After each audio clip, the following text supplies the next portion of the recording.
बिस्मिल्लाहिर्रहमानिर्रहीम।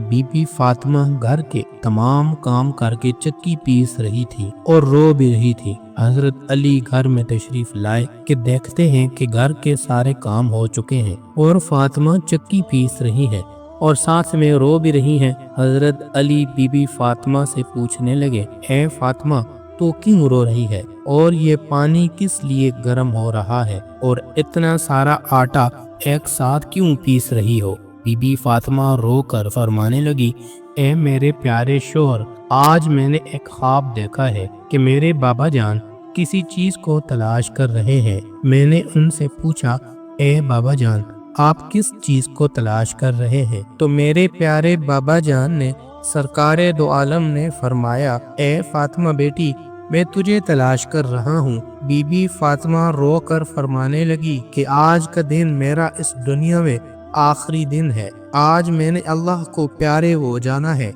हजरत अली ये बात सुनकर बहुत ही ज्यादा रोने लगे और फरमाने लगे, ए फातिमा, अभी तक तो प्यारे नबी सरकारे दो आलम सल्लल्लाहु अलैहि वसल्लम के बिछड़ने का गम हमारे सीने में ही है और तू अपने बिछड़ने की बात कर रही है। मैं तेरी इस जुदाई को कैसे बर्दाश्त करूंगा? तो बीबी फातिमा फरमाने लगी, जिस तरह आपने मेरे अब्बा हुजूर की जुदाई का गम बर्दाश्त किया है, इसी तरह से मेरी जुदाई का गम भी बर्दाश्त कर लीजिएगा। हजरत अली पूछने लगे कि ये पानी क्यों गर्म कर रही हो और ये आटा क्यों पीस रही हो? आज के दिन भी तुम ये काम कर रही हो? तुमने बहुत काम कर लिए हैं।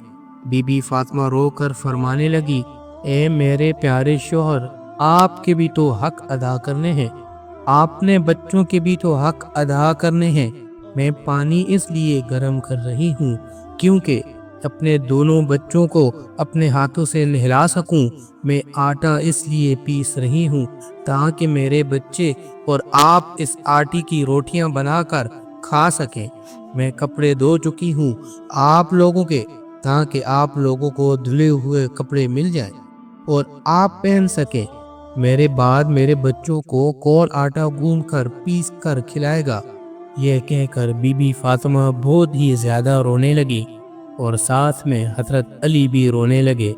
हजरत अली बीबी फातिमा को समझाकर वहां से उठा लेते हैं, कहते हैं कि ये काम मत करो।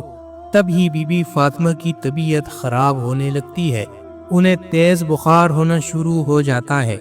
हजरत अली रो रहे हैं, बीबी फातिमा रो रही हैं।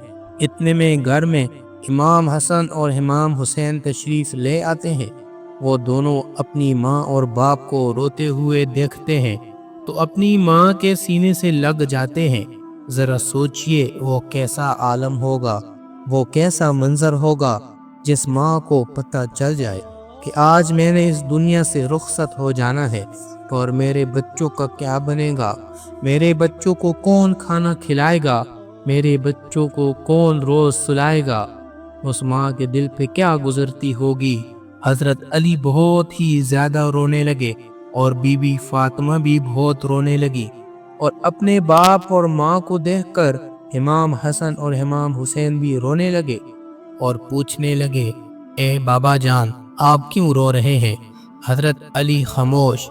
फिर बीबी फातिमा से पूछने लगे, ए अम्मी हुजूर, आप क्यों रो रही हैं? तो बीबी फातिमा ने फरमाया कि तुम दोनों अपने नाना जान की कब्र पर चले जाओ। हदीस शरीफ में आता है कि इमाम हसन और इमाम हुसैन प्यारे नबी सरकारे दो आलम की कब्र पर चले जाते हैं। वहां पर जाकर बैठ जाते हैं। तभी अंदर से आवाज आती है, ए मेरे प्यारे बच्चों, तुम लोग वापस अपनी माँ के पास चले जाओ। मेरे पास तो तुम लोग आती ही रहोगे, लेकिन आज अपने माँ को जी भर के देख लो। आज के बाद तुम्हारी माँ तुम्हें नजर नहीं आएगी। जब ये बात हसन और हुसैन के कानों में पड़ती है तो वो दौड़ते हुए घर चले जाते हैं और अपनी माँ के सीने के साथ लग के खूब रोते हैं। हजरत अली भी रो रहे हैं और बीबी फातिमा भी रो रही है। इमाम हसन भी रो रहे हैं और इमाम हुसैन भी रो रहे हैं। इतने में बीबी फातिमा की तबीयत और भी ज्यादा खराब होने लगती है وہ حضرت علی کو اپنے پاس بٹھا کر اسے 3 باتیں کہتی ہے۔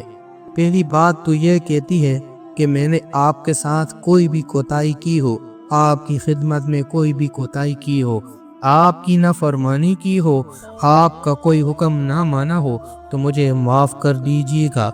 حضرت علی رو کر کہتے ہیں، اے فاطمہ، تو نبی کی بیٹی ہے، تو نے اپنا حق پوری طرح سے ادا کیا ہے، میں تجھ پر ہمیشہ خوش ہوں، مجھے تجھ سے کوئی گلہ نہیں ہے۔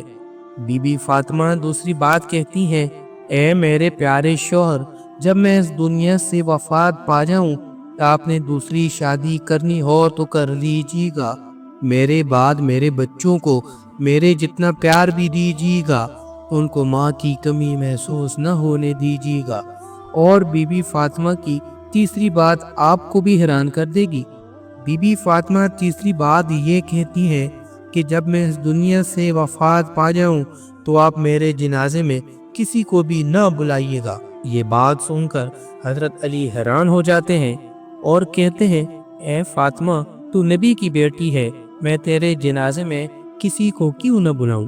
تو بی بی فاطمہ فرماتی ہیں، اپنے آپ کو پردے میں رکھا ہے، غیرت مرد کی نظر نہیں پڑی، میں چاہتی ہوں کہ میرے مرنے کے بعد بھی مجھ پر کسی غیر مرد کی نظر نہ پڑے، جب شام ہو جائے، اندھیرا ہو جائے، آپ مجھے تب دفن کر دیجیے گا۔ یہ باتیں سن کر حضرت علی بہت رو رہے ہیں، بی بی فاطمہ بھی رو رہی ہے، امام حسن بھی رو رہے ہیں اور امام حسین بھی رو رہے ہیں۔ سوچئے ذرا وہ کیسا منظر ہوگا جب ماں رخصت ہو رہی ہے ہمیشہ کے لیے اس دنیا سے، اور اس کے بچے اس کے پاس بیٹھ کر رو رہے ہیں۔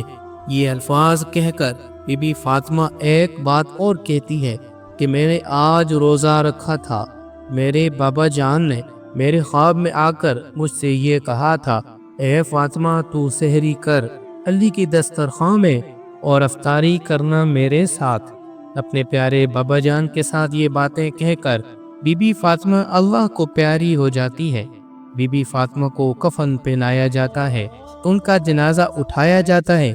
روایات میں آتا ہے کہ جب بی بی فاطمہ کا جنازہ اٹھایا جاتا ہے تو ایک طرف سے حضرت علی کاندھا دیتے ہیں اور دوسری طرف سے امام حسن کاندھا دیتے ہیں، اور تب ہی وہاں پر ایک صحابی بہت علی ان سے فرماتے ہیں کہ آج نبی کی لاڈلی بیٹی کا انتقال ہو گیا ہے، ایک طرف سے تم کاندھا دے دو۔ اس طرح یہ جنازہ اٹھایا جاتا ہے۔ روایات میں آتا ہے کہ وہ دونوں معصوم بچے امام حسن اور امام حسین رو رہے ہیں، حضرت علی بھی رو رہے ہیں، حضرت ابو ذر غفاری رو رہے ہیں، اور جنازہ قبر کے پاس رکھا جاتا ہے۔ حضرت علی اس قبر کو دیکھتے ہیں جس قبر میں بی بی فاطمہ کو رکھنا ہوتا ہے۔ حضرت علی بہت ہی زیادہ روتے ہیں، ان کی داڑھی بھیگ جاتی ہے، ان کے کپڑے بھیگ جاتے ہیں۔ حضرت علی کبھی بی بی فاطمہ کو دیکھتے ہیں اور کبھی اپنے دونوں بچوں کو دیکھتے ہیں۔ یہ منظر دیکھتے ہوئے حضرت ابو ذر غفاری بھی روتے ہیں اور قبر سے کہتے ہیں، اے قبر، کیا تجھے پتہ ہے یہ جنازہ کس کا ہے؟ یہ محمد کی بیٹی کا جنازہ ہے، جی علی کی بیوی کا جنازہ ہے، جس کو امام حسن اور امام حسین کہتے ہیں، یہ ان کی ماں کا جنازہ ہے۔ تبھی قبر سے آواز آتی ہے کہ میں رشتہ دار نہیں دیکھتی، میں اعمال دیکھتی ہوں۔ یہ قبر کی آواز جو آئی تھی وہ بی بی فاطمہ کے لیے نہیں تھی، کیونکہ بی بی فاطمہ تو بخشی بخشائی تھی، وہ جنت کی عورتوں کی سردار تھی، بی بی فاطمہ تو ہر گناہ سے پاک تھی۔ یہ آواز تو ہم جیسے لوگوں کے لیے تھی جو گناہ گار ہیں۔ بی بی فاطمہ کو قبر میں دفنایا گیا اور حضرت علی اپنے دونوں بچوں کو سینے سے لگا کر وہاں قبر کے پاس بیٹھے کافی دیر تک روتے رہے۔ دونوں پیارے بچے بھی کافی دیر تک روتے رہے، وہ اپنی ماں کو یاد کرتے رہے۔